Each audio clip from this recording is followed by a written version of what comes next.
Oke, monggo Pak. Oke, baik. Kita bertemu lagi di program TPKK Desa Pongsari, Kecamatan Klupo, Kabupaten Sragen, Provinsi Jawa Tengah.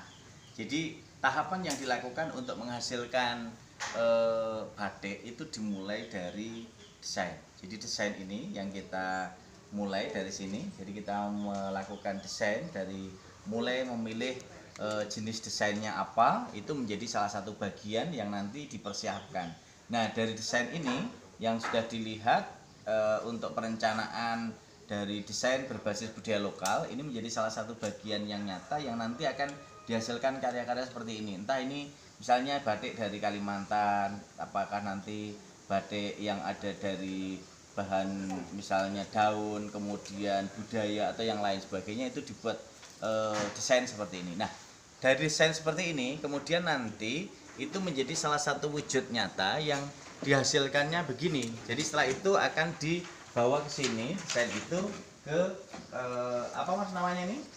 Plotter ya. Jadi nanti akan dibawa ke plotter ini, lalu dicetak, di print seperti ini. Hasilnya ini ibaratnya seperti printer itu, tapi posisinya ini untuk ngeprint dari desain yang sudah dibuat tadi.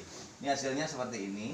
Jadi proses ini yang nah ini hasilnya. Jadi setelah printer desain tadi sudah jadi, maka di plotter, dibawa ke plotter, dicetak seperti ini. Nah, inilah yang nanti akan menjadi pembuatan desain yang nanti akan dibuat pada kain. Nah, kain itu yang nanti akan dibuat lebih lanjut menjadi sebuah batik. Nah, setelah jadi kain batik, program berikutnya tentu akan dikembangkan menjadi program barang jadi. Nah, barang jadi itu, kain itu bisa kita lihat misalnya salah satu kain batik yang sudah jadi, itu bisa dilihat misalnya Mbak Indah bisa ditunjukkan satu yang, nah bisa diambilkan kain satu Mbak Indah.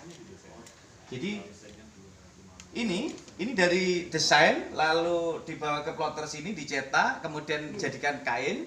Nah, ini jadi kain batik seperti ini. Nah, jadi kain batik seperti ini, ukuran 2,4, ada yang 2 meter. Ini berbagai corak akan dihasilkan seperti ini. Nah, setelah ini, proses ini, batik ini menjadi salah satu bagian yang real. Bisa kita ambil dari berbasis budaya lokal, kearifan lokal yang ada di Pongsari, Kecamatan Klupo, Kabupaten Sragen ini. Nah, setelah ini, para pengrajin itu akan membuat desainnya, rancang bangunnya menjadi baju seperti ini, jadi kebaya seperti ini, dan ini menjadi varian-varian yang dibutuhkan sesuai seperti baju yang saya pakai. Kemudian pola-pola yang lain dihasilkan seperti ini. Bisa juga dari hasil ini dihasilkan percanya, sisa-sisanya itu akan menghasilkan ini. Nah, ini jadi perca-perca batik itu menghasilkan seperti ini. Ini ada tempat tisu, ada tempat laptop. Ini dari perca limbah batik yang dihasilkan para pengrajin menghasilkan ini. Juga menghasilkan tas yang indah nih. Nah, tas yang indah. Ini kebetulan yang punya Mbak Indah, tasnya juga indah. Sehingga hasilnya luar biasa. Ini produk dari para pengrajin batik dan itu memanfaatkan dari mesin jahit dan obras ini. Dan ini menjadi bagian yang kita lakukan dengan program pelatihan membuat desain berbasis alam yang dipandu oleh tim inkubator dari LPPM UNS. Kemudian juga membuat desain-desain yang berbasis budaya alam tapi dengan komputer juga. Selain manual juga komputer. Dan ini bisa dihasilkan yang karya nyata. Nah, itu ada juga Mbak yang yang dompet, Nah, ini dihasilkan dompet, ini juga pernik-perniknya dari perca limbah batik. Jadi, ini semua memanfaatkan semua aspek ini. Lah, Pak Kardi ini selaku Ketua TPKK, Pak Kardi gimana peran TPKK untuk terus memotivasi pengrajin batik agar ini berjalan kontinu sehingga betul-betul mereka termotivasi untuk menghasilkan karya-karya yang luar biasa seperti ini Pak Kardi. Iya. Ini harapan kita Mas, itu kan kita sudah mengadakan untuk ibu-ibu itu mengadakan kelompok paguyuban. Apa badan namanya?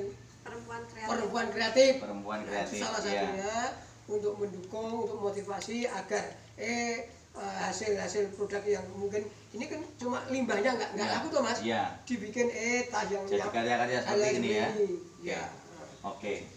Dari pengrajin-pengrajin kita, insya Allah nanti akan kita kumpulkan merupakan paguyuban batik dulu. Ya, paguyuban batik. Salah satu wadah tuh Mas. Betul. Ya. Nanti akan dimotivasikan akan diberi bimbingan dan hanya biar tahulah segala kegiatan di situ. Siap. Jadi ini Mbak Karti, Mbak Indah, Mas Parmin dan semua tim di Desa Pongsari ini melakukan upaya bagaimana meningkatkan ekonomi kerakyatan lokal berbasis dengan kearifan budaya lokal, dan ini dilakukan dengan kampung batik yang berkreasi, kampung batik yang berimajinasi, dan harapannya dari hasil karya-karya ini akan mampu meningkatkan ekonomi kerakyatan lokal dan mengurangi angka pengangguran di daerah. Nah, inilah produk-produk unggulan dari Perca Batik menghasilkan karya nyata, dan pengembangan hasil ini kita latih dengan pemasaran offline dan online melalui digital, dan ini menjadi bagian penting bagaimana digital marketing yang kita kerjasamakan dengan Google Business Indonesia pun juga sudah kita jalankan dengan kerjasama dengan Gapura Digital Solo, dan ini menjadi bagian nyata bagaimana produksi itu bisa dipasarkan secara nasional dan internasional. Ya, oke, saya kira ini yang bisa kita wujudkan dari TPKK Pongsari Plupuh Sragen, Jawa Tengah. Terima kasih Pak Karti, Mbak Ida, luar biasa.